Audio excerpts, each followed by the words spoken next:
And I've been chillin', watching the ocean with you. Baby, up with a slow motion crew. And we up in our growlings when. Hello guys, how's it going? Welcome back to the channel. Hope you guys are keeping safe and sound in all these weird times that's going on right now. It's been a little bit since I've done a video, so I thought I'd just do a little video today. I'll probably have the wee man swinging off my arm here because Mummy's at work and we're not allowed to the garage yet, so we can do bits and bobs in the house. Hey guys, so yeah, this will be basically today's video. Just a very short one. We're gonna get this little crankshaft. The crankshaft's out the Daihatsu Mira engine. So yeah, I just want to give a massive shout out to the piston shop in Malaysia. Getting parts for these now is getting very hard. They're getting really rare. So they managed to supply me with a complete standard spec crankshaft, which is super rare. Down here we've got some mains bearings. Yes!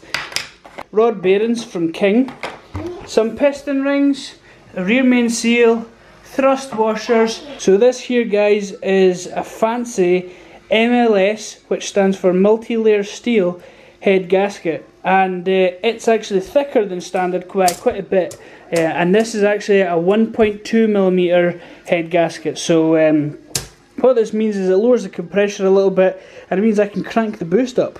1.5 bar is my goal.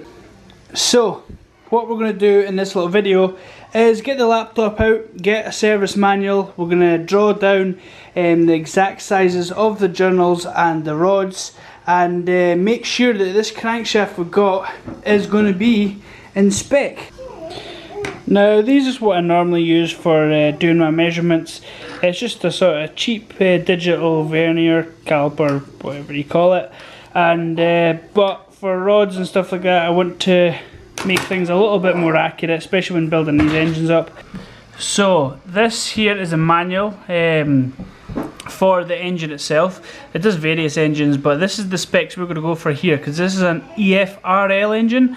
However, these EFEL are the same specs for everything, so I'm going to be using these in this. So basically here, this is the crankshaft itself.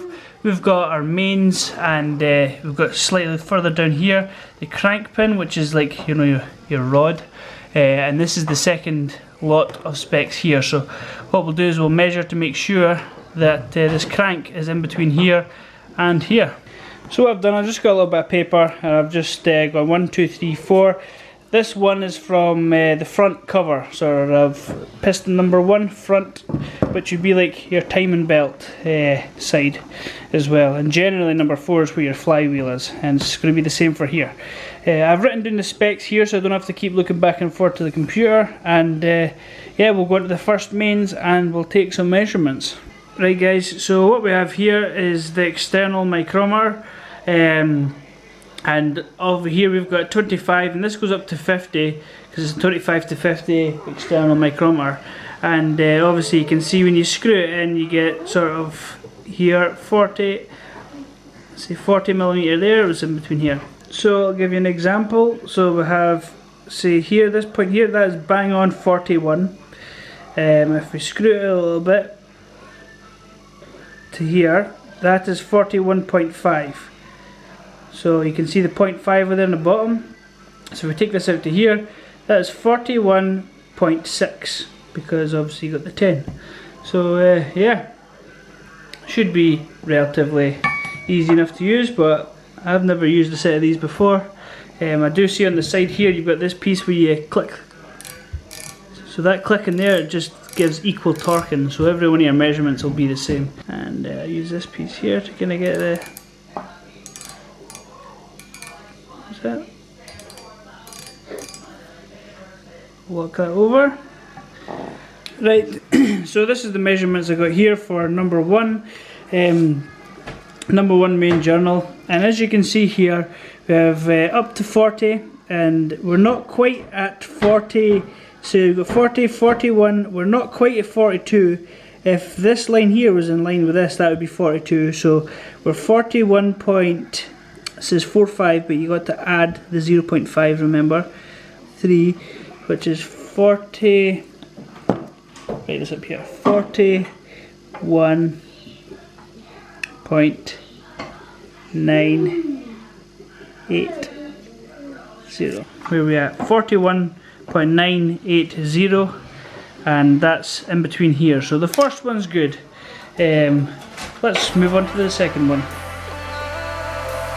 And I've been chillin', watching the ocean with you, baby, up with a slow motion crew. And we up in our growlings when people change, but not us.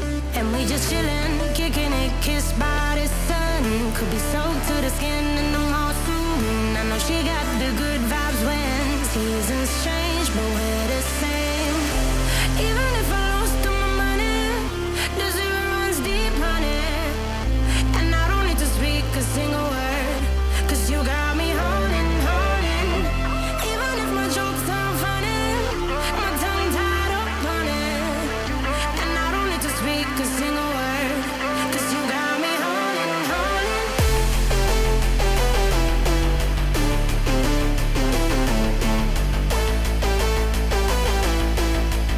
'Cause you got me holding. Even if my jokes aren't funny, my tongue tied up on it. And I don't need to speak a single word, 'cause you got me holding, holding.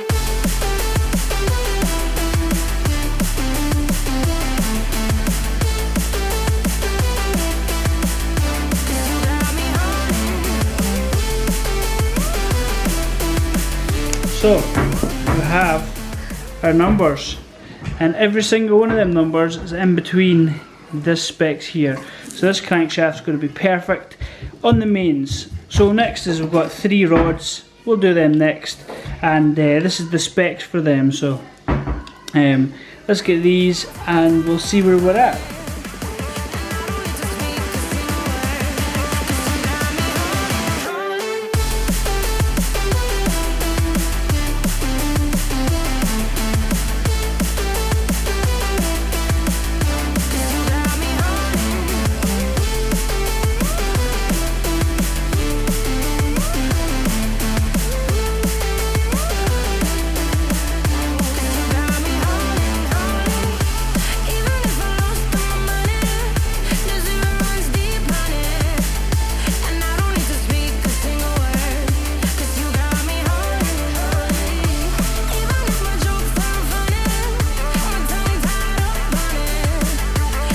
See? So that one here is on the smaller scale of things. Sorry, I'm looking at the wrong one. So 36.975, 36.976 is the lower end of the spec. So for to be 0.001 of a millimetre out is not going to be any difference. That's not even, I don't even know if that's even the size of a germ, so we're not going to worry about that. One of my plans is actually to increase the oil pressure on this, and I've just seen it in the spec here. There's a spring that has for oil pressure relief, and a quick way to increase the oil pressure is just by putting a washer behind the spring, which compresses it a little bit more and increases your oil pressure. So yeah, so overall I need more water. passed. All these are fine. More water. I've got a little piston here because I was just wanting to have a wee look. This is the one with the it wasn't too bad, but the shells had gone in this one. They start to scrape, and I was just having a look to the specs as well to see what these pistons are like. And these pistons, although they are kind of half beaten, they are in spec, so I might reuse these. We'll see how it goes. As you can see, these are dished pistons, so yeah, pretty cool. But like I say, there is a bit of scraping on the sides here, where they've been like slapping around in the bore and stuff like that. So you can see there, but it's not too bad. So the new rings here, we have obviously a second top ring, oil scrapers for all the pistons, and I will be honing it too. And there's a thrust bearings. So yeah, the engine should be nice and fresh and ready for some boost. So yeah, good news that we've got ourselves a nice crankshaft that's going to work. So I'll give this thing a bit of a clean up, and we'll get the parts out to the garage. I need to pull the engine out of the car first, but it's cool that I've got all the bits here for reassembling it. No. So yeah, that'll be good. I might split it into a couple of different videos just for you guys. I get a little bit more detail when I take longer to do things. Like that quad bike video, a lot of people won't really have known much about it. Because it is quite advanced in some respects. Not saying that you're not advanced, but it goes into a bit of detail that maybe not everyone needs to know. However, a lot of people do enjoy that sort of things as well, and I just like to try and keep these videos for all you my OG guys nice and in depth and show you as much as possible. So yeah, I might stick this on its own, I might do a full build on its own, or I might split it down as in having an engine removal, a disassemble, inspection and a rebuild video. And of course we're going to have to get some awesome videos of this thing boosting off its heat. Anyway guys, you guys take care, and we'll catch you in the next vid. Cheers.